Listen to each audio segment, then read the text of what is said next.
video from Heel and Toe. This is probably the most unplanned video I've done, but we're at AMT Motorsport right now, and I just wanted to give you a little update on the E46 M3 project. So the car was during the winter in my dad's garage, and we were finishing the build as much as I could from my side, which mainly concerned the interior and the underbody of the car, and just lots of little small details which take up a lot of time. And yeah, thankfully I had the whole winter to complete these. So now the car is here. I would say we're about 2 to 3 weeks before finishing the car, even though a car like this is never finished. Marcel, who's standing behind the camera right now, is just finishing off the engine.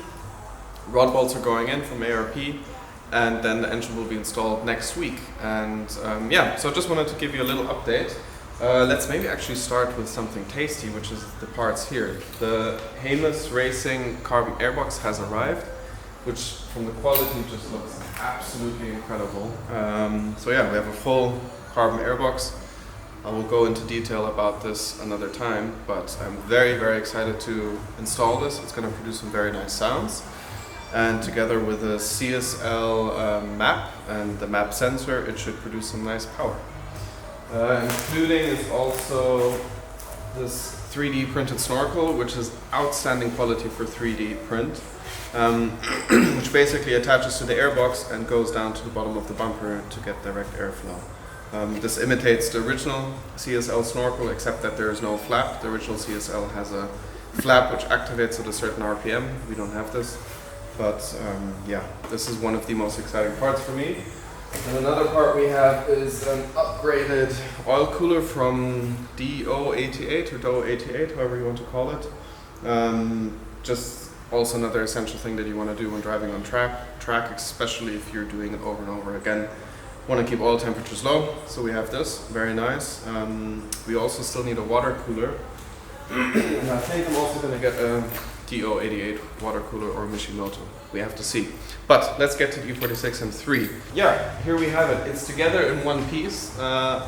Some of you, if you follow me on Instagram, you may have seen when I took it down from Custom Race Tech home, it looked similar, but it wasn't actually authentically put together. Everything was held together with zip ties, including the doors, the bumpers and everything, but now actually everything that you see here is in place how it should be, and it's going to stay like that. So that is something I'm very excited about. Let's actually start at the back. So the CSL trunk was already on the car. It's not an original trunk, it's also not a carbon fiber trunk, but it's a fiberglass trunk. The back is not much to it, it's super clean. I still want to install a helm box here, but that is not our utmost priority right now. Something I would like to do at a later point, so we still have to see about this, is install a spoiler. So put 2 feet in, have a carbon spoiler, because when you're driving on the limit on a Nordschleife, it just is too risky to not have the downforce in the back. There are just certain sections where you're going so fast, and if the car slips away at that speed, it doesn't matter how good you are driving, it's not worth the risk. So I think at first to drive the car in, because once the engine is in, the engine is practically brand new, it needs to be driven in for 2,000 kilometers. So I'm not going to worry about the spoiler situation yet then, and I'd like to figure something out where I can take off the spoiler for street use, because I think the silhouette of the car is just the nicest like this, with the CSL rear wing. Then we have the polycarbonate windows from Plastics for Performance, shipped over from the UK. They are going to get glued in tomorrow. We fitted one here already. They're 3mm thickness, scratch resistant, so when we wash the car with a sponge you don't have a bunch of swirls. I didn't go for any of the louvers because I do still want to be able to drive the car in normal day use or go on a holiday with it, and then if it rains, water comes in. There's no point in that, which is actually another reason why I kept the original doors, and also because carbon doors are very expensive. And I just wanted to have an original window which I could put down, have fresh air coming in, and not just have a little polycarbonate opening like this E46 M3 from Heap & Thomas, which you may know. Yeah, we'll get to the interior last. Let's maybe move to the front. Yeah, so the carbon fenders and the carbon CSL bumper got painted. I was having a difficult time deciding on this because I really like the carbon aesthetic or the open look of the carbon, and I was considering getting a carbon hood. But I actually found out, first of all, that BMW doesn't produce or sell these hoods anymore, and they're very sought after. They cost around 600-700 euros used, and the reason is because it's an aluminium hood, and the aluminium hood only weighs about 10.8 kilograms, I think, and a carbon hood is about maybe 4 to 5 kilograms, and then paint comes on it and filler, etc., etc. And then the carbon hood costs over 1,000 euros. Then you need to paint it, which probably costs another 500 euros. Then you need to get it registered for the TÜV or the MOT, which probably costs another 200 to 300 euros. So in the end, you're 2,000 euros poorer, and you have a bonnet which maybe weighs a few kilos less. So it just wasn't worth it. So yeah, once that kind of happened, it was clear that I'm not going to have a full carbon front, and I said, okay, I'm going to paint these bits. It just looks cleaner. I'm not going to get stopped by the police the whole time. And besides painting the front fenders and bumper, we also did have to take care of some rust here. Unfortunately, something I didn't see when purchasing the vehicle, but the wheel housing is made up of 2 layers. You have the outer layer, which you see here, and there's the inner layer. And the inner layer was completely rusted through. I mean, there was really, on the inside layer, holes this big. It was really, really bad. And it started bubbling out here as well, so which is kind of typical, but this was a very bad case of rust. So, and also there's something in German, it's called a Bördelkante. Again, I will put in the English name, sorry for all the translation issues. Which on the E46 M3 is round about this thick. It really is the metal going down over like that. And if you're putting on wheels with different offsets and wider tires and wider stands, the car completely low, you can't have an offset like that. It just robs so much space that you need. And usually what people do is they flatten that, so to speak, to bring it close, but then you still have a certain thickness. And yeah, so when we were talking about removing the rust, we were talking about why don't we just leave that edge away, that we don't have to press it, we just make it thin. I believe the CSL was built like that, so that is something that we did now. So this wall here really has a thickness of maybe 4 to 5 millimeters. Rust was removed, obviously. This whole portion here was painted, and the painter really did an absolutely amazing job. Yeah, very nice, fresh paint again, no more rust. It's a little bit wider now, and it's completely clean. So yeah, let's move on. And yeah, so the bonnet, what we then decided to do is install the aero catch. Very known in motorsport, it just secures the bonnet with the locks here so no one can steal my airbox at night.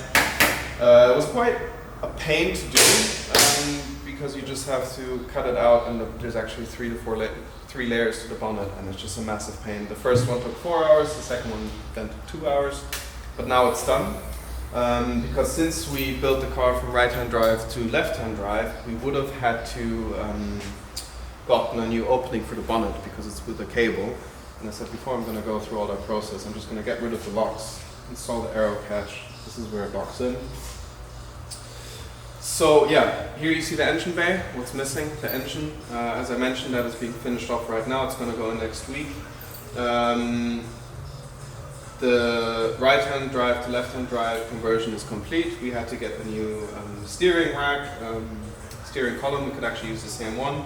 We shut off the old holes, closed them so they're completely airtight, and drilled new ones. And yeah, as you can see, we wrapped the engine bay, especially mainly on this side where the exhaust manifold is, with heat-resistant gold tape all the way to the back, and we got rid of all of the heat shielding just to save weight and make things a little bit simpler. Here we will have the, here we will have the Lightblocks LB track, and yeah, I made a little bit of a Frankenstein battery mount because the wiring harness, the complete wiring harness going all the way to the engine wiring harness, because the engine has a separate wiring harness which connects to the normal wiring harness, and the normal wiring harness for right-hand drive, left-hand drive is completely different, obviously. So we bought a left-hand drive wiring harness, but not from an M3, from a 318 Ci, so 318 Coupe, which to the most part is the same. The only difference is in these generation BMWs, the 4 cylinders had the engine in the front, and the 6 cylinders, including the M3 engine, had the battery in the front, and the 6 cylinders, including the M3, had the battery in the back for weight distribution, because the 6-cylinder engines are heavier.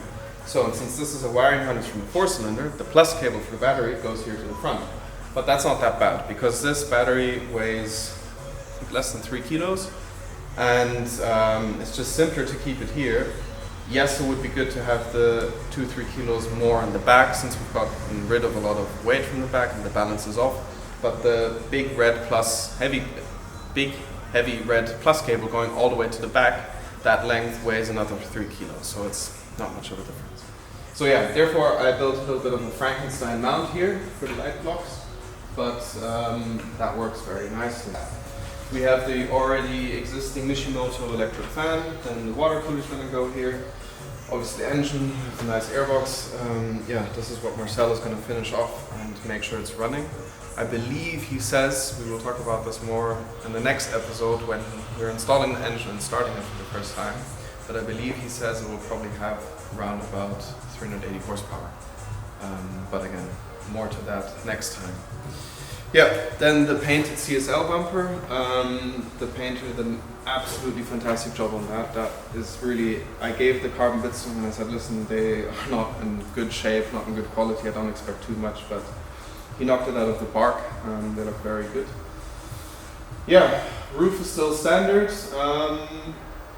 There's not much to it really. I had the option of removing the xenon headlights to save weight, because you get to save the xenon bulbs, as well as because each lamp has a hardware unit. So there's one here, this one's actually here, it's up here because so there's space for the airbox, and this also altogether weighs a bit. But I decided to leave the xenons because I just like the look of the xenons. The light is much better. I do want to drive at night. There I'll be happy to have them. And the point of this car is not to be as light as possible or as fast as possible. I just want it to be a good, well, round built car, which is also why I decided to leave the heating box in the car, which sits here behind the firewall. The climate is removed. The previous owner removed it, which is a bit of a shame. If it was there, I probably would have left it. But at this point, I'm just going to keep it out. I can still add it at another point because the hoses are here. But we are going to keep the heating hoses. Just so if I'm doing a tour through the Alps, let's say in March, where it still is quite cold in the mornings, just so I can defrost everything. Yeah, it's not a pure Tracktool. So much to the exterior.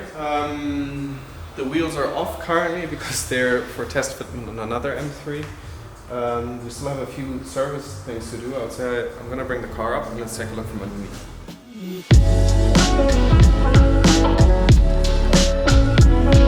So, I just got the checklist because I don't want to forget anything. Then we just have a few service things to do. The AP Racing brake calipers were not mounted too nicely by the previous owner. There is a bracket going to the Achsenkel, I'll blend it in down below, I don't know the English word right now. And there are 4 spacers between the brake and the Achsenkel, which is not very nice. So we're going to have a adapter milled, just to make sure that's good. Then obviously we have the Öhlins suspension in here, which is currently all working fine and installed correctly. We're gonna replace the wheel bearings all the way around. They're not done yet, but eventually, especially driving the car at those G-forces and those extremes, they're just gonna wear out, and while you have everything in your hand, it just makes sense to replace them.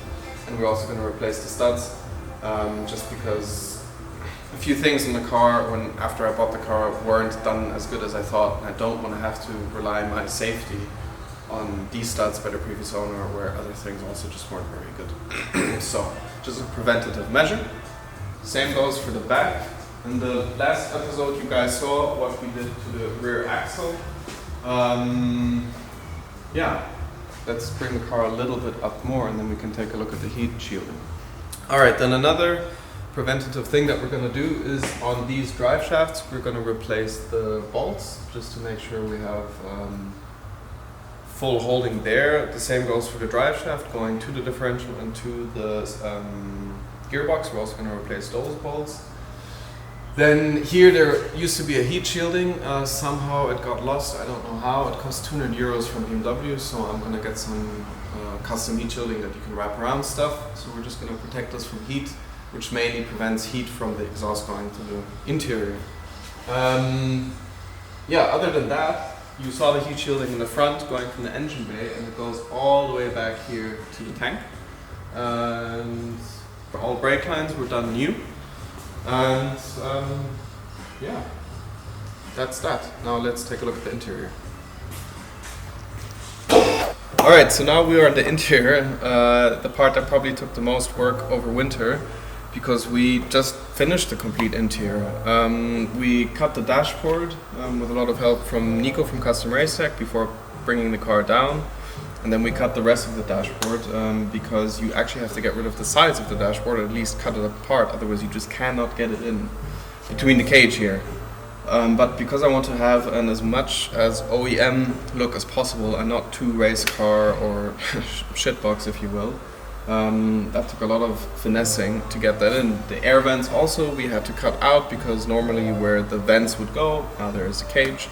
So it's not completely gone, but the passage for the air vents is just smaller.